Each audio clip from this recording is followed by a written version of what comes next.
Hi everybody, this is Rob and Jay, and this is our 43-foot Bruce Roberts Ketch. If you've seen her before, she looks a little different now. She's covered in a bubble, and that's because it's December now. We're living aboard the first year in 2013. We're based just outside of Toronto, and it's about -5 degrees C, and the water has frozen up. We had a bit of a freeze last week, but it broke all up. And now we are back in the business of having to deal with the frozen Lake Ontario water. You can see the ducks over here. Still doing quite well. If you hear something in the background, you can probably hear water agitators.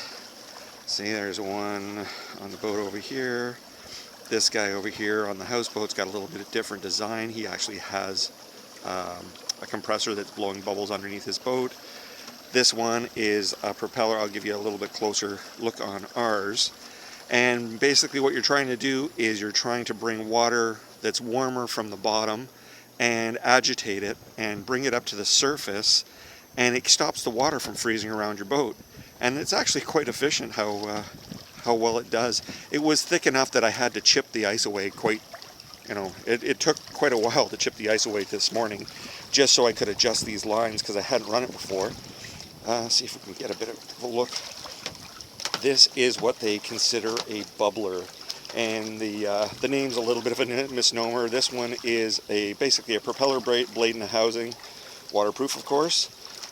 Runs on 115 volts, and it just keeps the water mixed up. And as you can see, we've got frozen around here. It's actually probably about a centimeter thick in places. Other spots, like on the slip across from us, where nobody's agitated the water, and there's a little bit of stuff like seaweed and stuff, so it's kind of gathered around there. That's probably about 6 to 8 centimeters deep right now, or thick now, and probably thick enough to walk on, but I'm not doing that. Probably a bad idea. And you can see the rest of the little bay here is frozen, but we are free. We don't have any water, any ice touching the hull of the boat at this point. So there you go. There's what the bubbler's all about. Now you can see, normally we run one power cable going into the boat. We paid for some extra power this year. Normally you only get about 30 amps to work with. And we figured, especially for our first year, that's probably not a good idea, because we didn't know how cold we were going to get. And we could have probably done it, but we would have had to suffer in other ways. We probably wouldn't have been able to run the water heater, entertainment system, whatever else once it got cold, because all our energy would go into heating. So what we did is we paid for 45 amps. Now with 45 amps, that doesn't sound like a lot, considering that most people's houses nowadays are 200 amp service, 150 amp service. We've got 45 amps, and that's it.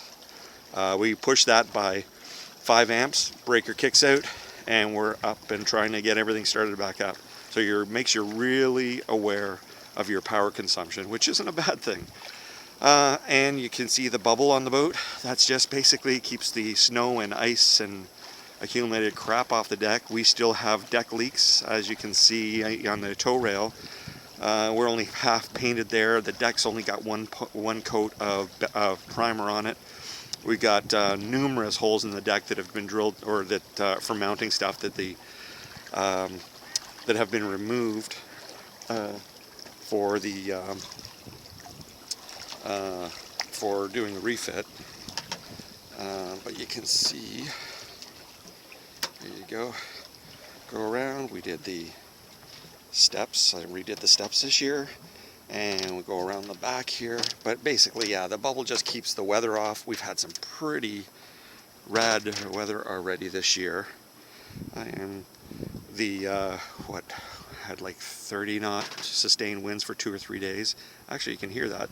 If you heard something there, that's the ice cracking underneath the dock. There you go. And yeah, so it just basically keeps all the snow and rain and ice out of the cockpit, off the deck of the boat. Some say it actually acts as a bit of a buffer for the weather as well. It's, captures a little bit of warmth up there. It's also just nice to sit up there in the winter because it's actually quite warm. If the sun's hitting it, you can go up there in a t-shirt and, a pair of pair of pants and, you know, hang out there and stuff. And it's not all that bad, actually. It's quite nice. So it's kind of a dual purpose thing. And here's our next door neighbor. They've done theirs professionally. I think they did it themselves, but they used the proper shrink wrap and the proper tooling. They've been doing this for a lot of years, so they've got the opaque stretch plastic is the stuff that's made for this. We're just using 6mm poly. Like what do they call it, Super 6. It's generally used as vapor barrier, but you can still do the same sort of stuff with it, and it's cheaper to deal with, so it's not that bad at all. It took us about 3 days, if you go right from beginning to end, to actually do the wrap. The final stage, which is the scariest one, you actually have to get a blowtorch, and you shrink the plastic with a blowtorch to take the slack out of it, so now when the wind picks up, it doesn't flog around like crazy. It's crazy noisy when the wind is heavy and the plastic isn't stretched as much as it is right now. You can actually see spots where it is, you know, it's stretched quite tight. Other places a little bit baggy. Hey, you know, I'm working on my technique. What can I say? But anyways, there's just a quick tour. Oh, actually, one more thing. May as well while I'm here. Normally, you have a couple of spring lines for anchoring your boat and like a bow line and a stern line, which is what we've got over here. But because of the heavy weather we get in the winter, and I crushed the hell out of my buoys already, or my bumpers already, they're pretty mangled because we didn't get these other lines on in time before the nasty weather hit. So you can see the crossed lines here. That's actually loading up onto the pier next to us, so it keeps the boat off that off the finger, so it doesn't do quite as much. And it's kind of touchy though, because if you notice, that one's a little bit on an angle because we've got this big ass boat and our big ass boat pushing and pulling on this one pylon, and our neighbor here was actually tied up to this other pier earlier this season, but as you can see, didn't fare so well. They pulled that pier right over during a heavy storm. So they've tied off there as well, so they can still load it to some extent, but not as much as they could in the past. So they just moved their boat over, you know, to the other side of the slip here, just for that extra bit of security. But though, yeah, the weather gets pretty nasty. We get some deep freezes. The winds have been incredible so far this year. I expected some high winds, but we had you know, sustained winds. Like I said, 30-40 knots for a couple of days there.